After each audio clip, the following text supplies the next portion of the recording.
हम क्यों कहते हैं बारात बंद करो, मत ले जाओ, बारात का कोई तसव्वुर नहीं, लेकिन हम थोड़ा सा रास्ता ये भी निकाल देते हैं कि कम कर दो, 400 नहीं 200, 200 नहीं 100, 100 नहीं 50, 10-12, हालांकि 10-12 का भी सबूत है नहीं, माफ कीजिएगा, लेकिन इसलिए कहते हैं कि धीरे धीरे जब कम करोगे तो एक दिन अकल में आएगी। फिर एक दिन ये होगा कि अच्छा आपकी बेटी का निकाह होना है, मस्जिद में नमाज पढ़ाई इमाम साहब ने और वहीं खड़े होकर निकाह पढ़ा दिया, और शाम को लड़का जाए और लड़की को लेके, बीवी को लेके चला आए, वहीं बैठे बैठे निकाह हो जाएगा। मेरे भाइयों, निकाह का ये तसव्वुर था। अगर थोड़ी देर के लिए मान लिया जाए कि ईश्वर ही मनुष्य का रूप धारण करके अवतार लेता है, पृथ्वी पर आता है, तो इसका मतलब ये मानना पड़ेगा कि अल्लाह को भी, ईश्वर को भी दुनिया में आने के लिए मां के पेट का सहारा लेना पड़ता है, और वजूद में आने के लिए बाप का भी सहारा लेना पड़ता है, और फिर वो मां के पेट से बाहर भी आता है। ये कितना गलत मैसेज जाएगा। फिर जब बच्चा शक्ल बन के पैदा हुआ तो इतना कमजोर कि पेशाब और लैट्रीन पायखाना भी बिस्तर पे करता है, और उसकी मां उसको साफ कराती है। क्या ईश्वर इतना कमजोर भी हो सकता है? भूख लगे तो रोए और मां उसको दूध पिलाए, ये सब बेबसी और कमजोरी की अलामात हैं। यही हाल कृष्ण जी का था, और कृष्ण जी जंगल में सो रहे थे। एक शिकारी ने हिरण का शिकार करना चाहा, तीर में जहर लगा हुआ था, विष, और वो हिरण को मारा, निशाना चूक गया, कृष्ण जी के पैर में वो तीर लगता है, और उस तीर में लगे हुए जहर से कृष्ण जी की मृत्यु हो जाती है। ये हमारी किताबें नहीं कह रही हैं, आपके ग्रंथ कह रहे हैं। क्या किसी भगवान को या ईश्वर को कोई तीर मार सकता है? और अगर तीर में लगे हुए जहर से ईश्वर ही मर जाए तो फिर ईश्वर की शक्ति रह क्या जाती है?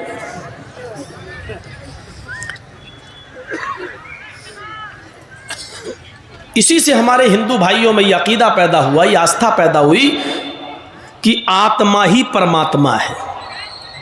तो हम लोग भी, हमारा अकीदा क्या है?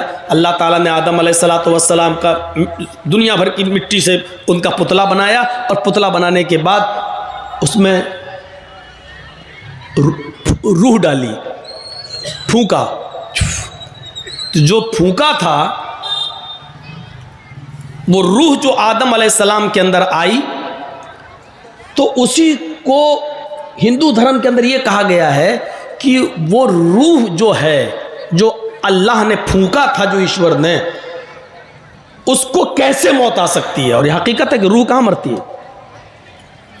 बॉडी मरती है, रूह तो निकाल ली जाती है। जो फरिश्ते उसको लेकर, अच्छे हैं फरिश्ते, अच्छी बॉडी है, अच्छा नेक काम किया है, तो अच्छे फरिश्ते, मलकुल मौत जब रूह को निकाल लेता है तो नेक फरिश्तों के हवाले कर देता है, और बुरा आदमी है तो उसकी रूह को मलकुल मौत निकाल के उन फरिश्तों को दे देता है जिनको बुरे लोगों की रूह को ले जाने का हुक्म दिया गया है।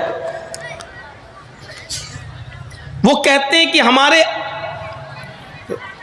जिस्म के अंदर जो आत्मा है वही परमात्मा है, वो ईश्वर का एक जुज है, अल्लाह का के मुंह से निकले हुए फूंक का एक पार्ट है, लिहाजा वो भी अल्लाह है। इसलिए क्या कहते हैं? आत्मा ही परमात्मा है। लेकिन हम लोग, या हमारा अकीदा यह है कि आत्मा को परमात्मा नहीं माना जा सकता है। अगर आत्मा ही को परमात्मा मान ले तो बड़ी गड़बड़ी पैदा होगी। जर्जीस साहब के अंदर भी ये रूह है, यही आत्मा है, इसी को परमात्मा अल्लाह मान ले। और एक औरत के अंदर भी रूह है, उसके अंदर भी आत्मा है, उसको भी परमात्मा मान ले। तो मेरे अंदर भी अल्लाह, उसके अंदर भी अल्लाह, मेरे अंदर भी ईश्वर, उसके अंदर भी ईश्वर। और जब शादी होती है, शौहर जब अपनी पत्नी से संभोग करता है, हम बिस्तरी करता है, तो इसका मतलब क्या हुआ? अल्लाह अल्लाह से हम बिस्तरी कर रहा है, ईश्वर ईश्वर से मिल रहा है। उसके अंदर भी आत्मा है, मेरे अंदर भी आत्मा है, और आत्मा ही परमात्मा है। तो इसका मतलब यह है कि परमात्मा परमात्मा के साथ संभोग कर रहा है। एक आदमी ने बंदूक उठाई और एक आदमी को शूट कर दिया, एक मारने वाला एक मरने वाला। मारने वाले में भी आत्मा है, मरने वाले में भी आत्मा थी, और आत्मा ही परमात्मा है। तो इसका मतलब यह हुआ कि परमात्मा ने परमात्मा ही को मार दिया। एक अल्लाह मार रहा है और दूसरा अल्लाह मर रहा है। नऊज़ु बिल्लाह मिन ज़ालिक। यह हमारा अकीदा नहीं हो सकता। कितनी गड़बड़ियां पैदा हो गई। हमने कहा तेरी मां का, जवाब तुमने भी दिया तेरी मां का। हमारे अंदर भी आत्मा है, आपके अंदर भी आत्मा है, आत्मा ही परमात्मा है। तो इसका मतलब परमात्मा परमात्मा को गाली भी दे रहा है। अगर हम इस आत्मा ही को परमात्मा मान लें तो जीना हराम हो जाएगा। अल्लाह के ऊपर से फिर विश्वास ही उठ जाएगा। एक अल्लाह मार रहा है, दूसरा अल्लाह पिट रहा है।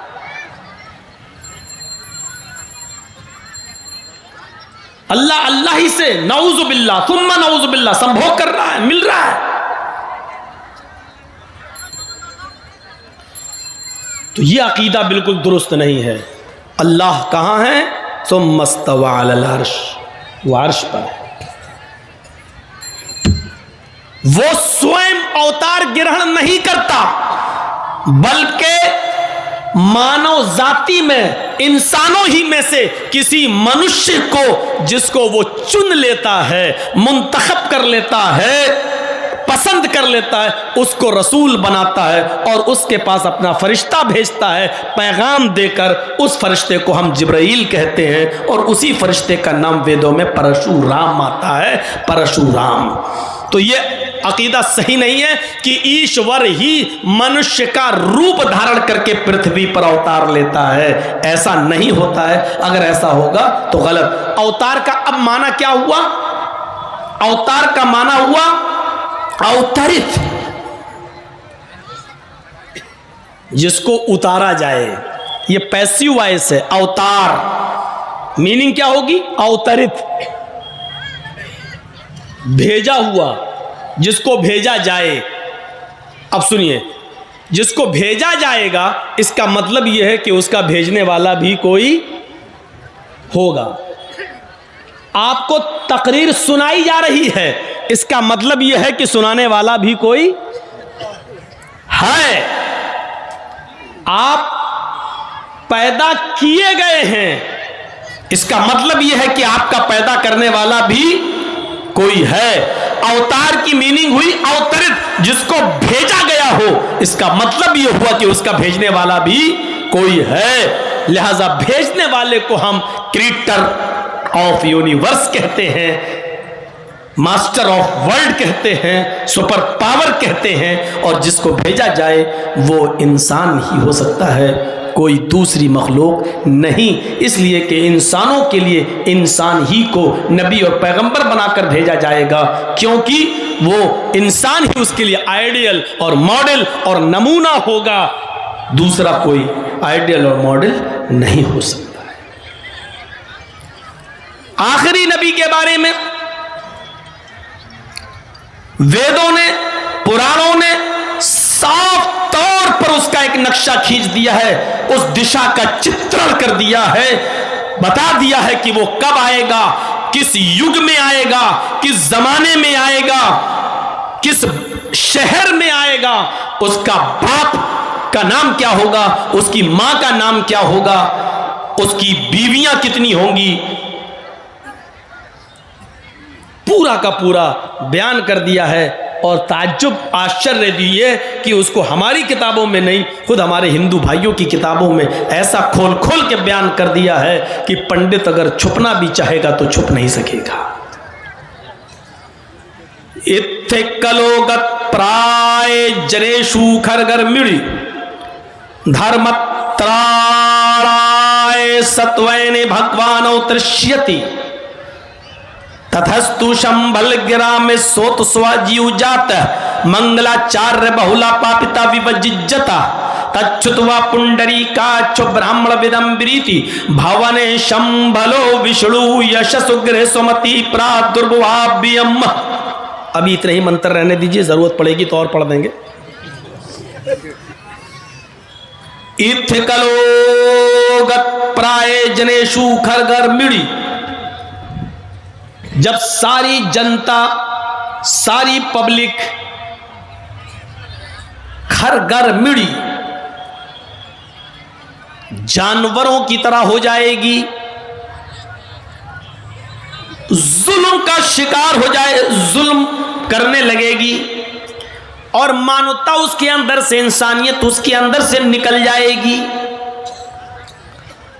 जनेशु खर गड़ मिड़ी, जनेशु मानी जनता, लोग, खर गड़ मिड़ी, संस्कृत में भी खर गधे को कहते हैं, फारसी में भी खर गधे को कहते हैं। खर गड़ मिड़ी जब गधों की तरह, जानवरों की तरह हो जाएगी।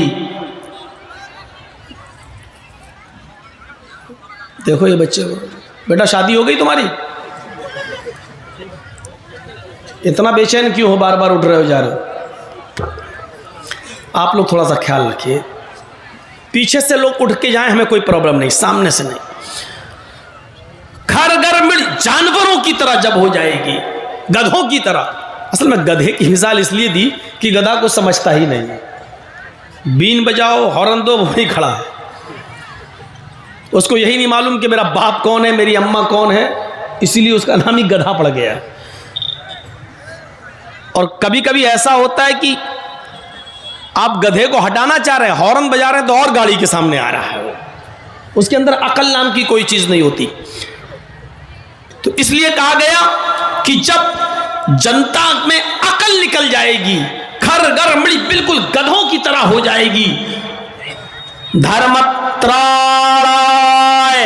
तब धर्म की रक्षा करने के लिए, सत्वैन और सच्चाई को, सत्यता को स्थापित करने के लिए भगवान अवतरिष्यति, भगवान अवतार भेजेगा। देखिए यहां पर भी कह दिया गया भगवान अवतरिष्यति, भगवान अवतार भेजेगा। ये नहीं कहा भगवान उतरेगा, ये नहीं कहा कि ईश्वर आएगा, भगवान अवतरिष्यति, भगवान अवतार भेजेगा। भगवान यानी ईश्वर, अल्लाह दुनिया में किसी को नबी बनाकर, अवतार, ऋषि, पैगंबर बनाकर भेजेगा। सटीक बिल्कुल जो जुमला कहा गया, जब अकल ही निकल गई थी अरब समाज से, वहां की सोसाइटी से, वहां के वातावरण से, लोग बिल्कुल जानवरों की तरह हो चुके थे, जानवर बन चुके थे।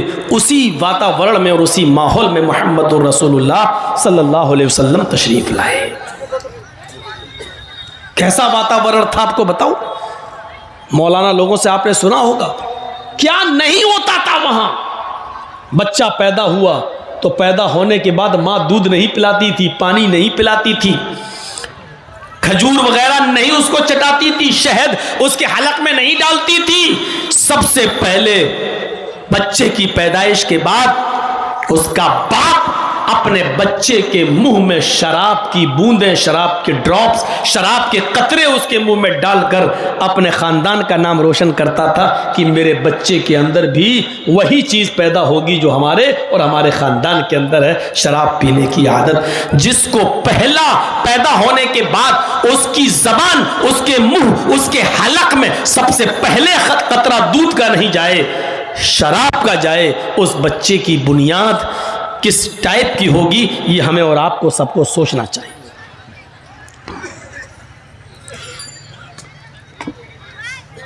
शराब इतना पीते थे कि दस्तरखान पर खाना जब रखते थे तो पानी नहीं रखते थे, बल्कि शराब के प्याले रखते थे, और खाना खाते खाते अगर पानी की जरूरत पड़ जाए तो पानी की जगह पर वो शराब पीकर खाने का लुकमा हलक के नीचे उतारते थे।